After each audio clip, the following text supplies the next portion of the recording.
Regina Hall.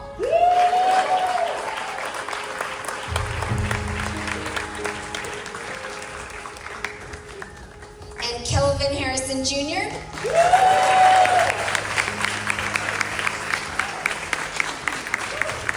And Sadie Sink.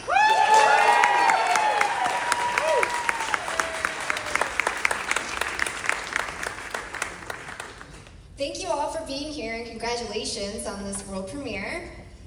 So Geremy, you mentioned earlier on that it had taken 7 years to make this movie, but if I'm not mistaken, the idea has been going for a lot longer than that. Yeah, I had the initial idea for the Odessa character almost 20 years ago.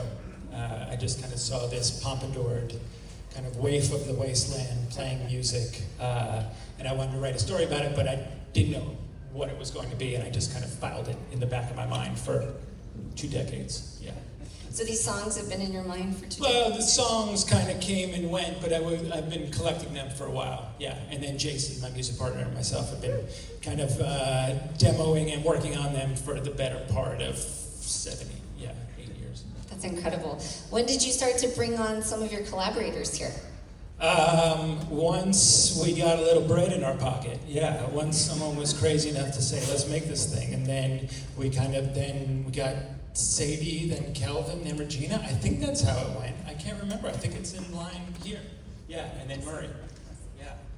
Sadie, you have an incredible amount of experience in musical theater. How does that differ from taking your Broadway experience and then moving on to something that's kind of post-apocalyptic like this? Well, when I was on Broadway, I was only 10 years old or 11 years old, but that's where I learned how to sing, and all of my training was musical theater. But I kind of stopped doing that, so by the time Odessa came around, it was really starting fresh in terms of like the sound of her voice, and yeah, so it's completely different. What were some of the early conversations between the two of you about the music that's involved? We were talking a lot about the sound of Odessa's voice and her mannerisms, and kind of passing reference, archetypes back and forth, I think. We were trying to find her, put her together.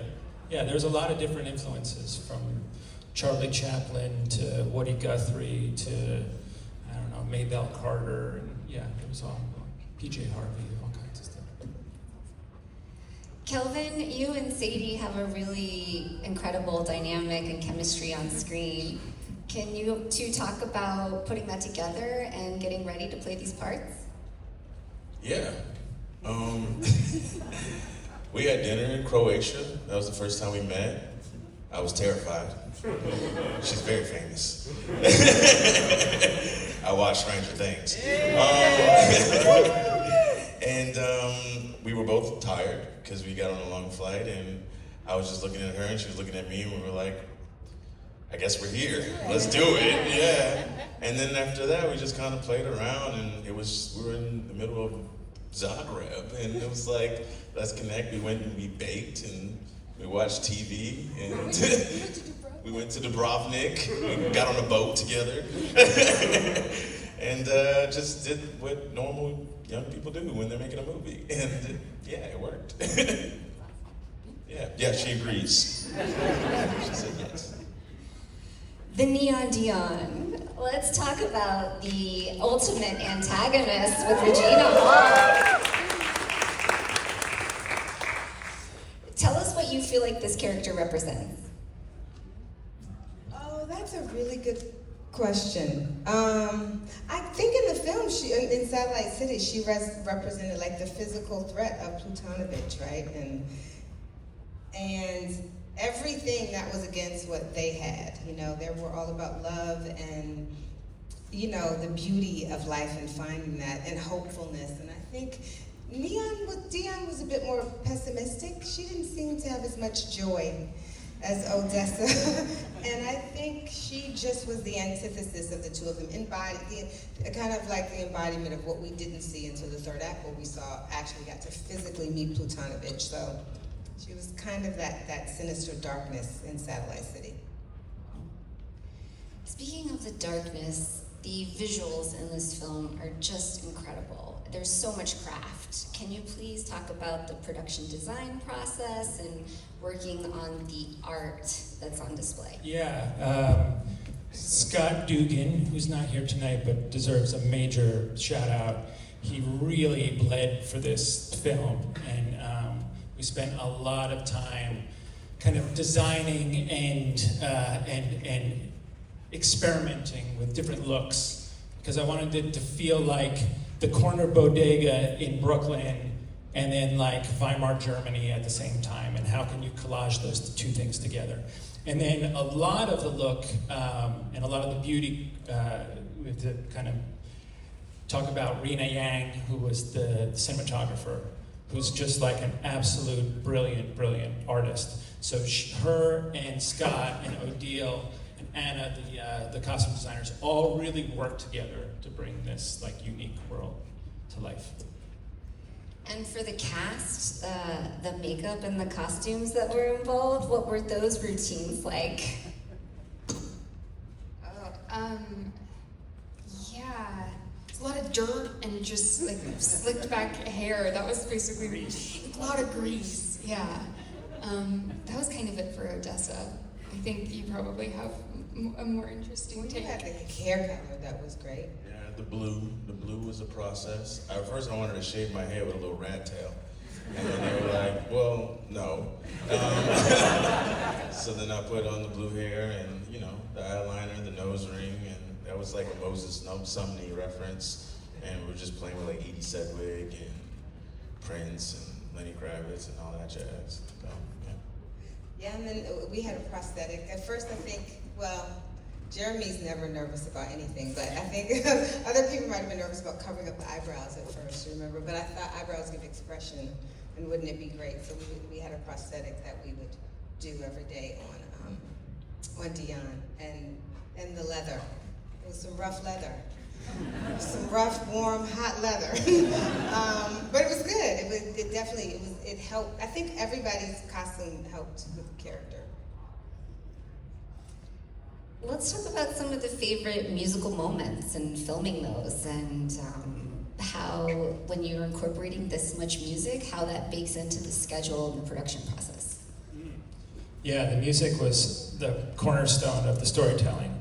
So those moments, I wish we got more time to shoot them, but luckily these guys were so on it that we kind of had to cook through things. But the one that I remember was the final song, the song Love's All, because Sadie had been going so hard for so many days, and I didn't know if she had any gas left in the tank for the finale. Do you remember? It was pretty fucking intense. And then it was time to do it, and I was like, oh my God, is this gonna work? And you just dug, it was like the film, you dug out something so deep for that performance.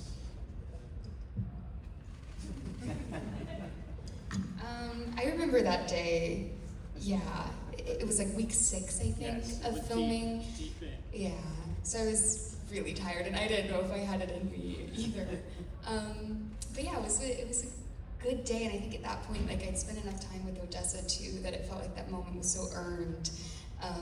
So yeah, I remember that day the most, I think.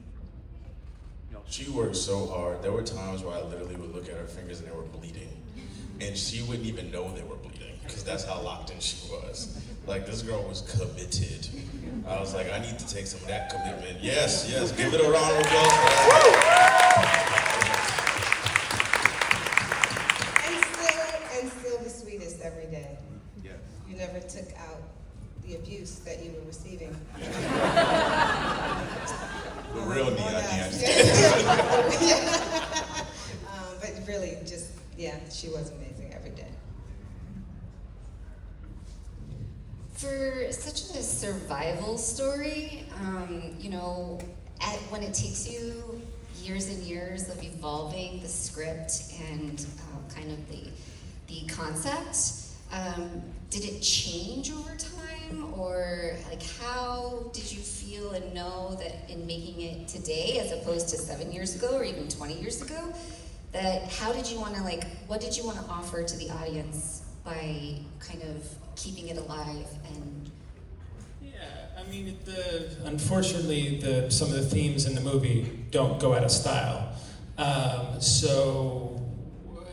Yeah, and starting in the beginning, the characters were there, the world was there, but going through that process, you keep carving at, what's underneath that block of granite, and it gets more nuanced, and you cut things, and you add things, and then you bring in collaborators, and it just starts to take its own life. And then, it has a life of its own that, I'm just kind of trying to stay on top. But changing it for the times between 70, no, it kind of stayed thematically the same. Yeah. All right, well, I want to thank you all so much for sharing this film with us and bringing it to South by Southwest. I do want to remind everyone that we do have a QR code up on the screen. This film is eligible for an audience award. And so the voting will be open for 30 minutes now that the film has concluded. So get your votes in, and we'll be releasing those a little bit later next week. I want to congratulate everyone on the world premiere.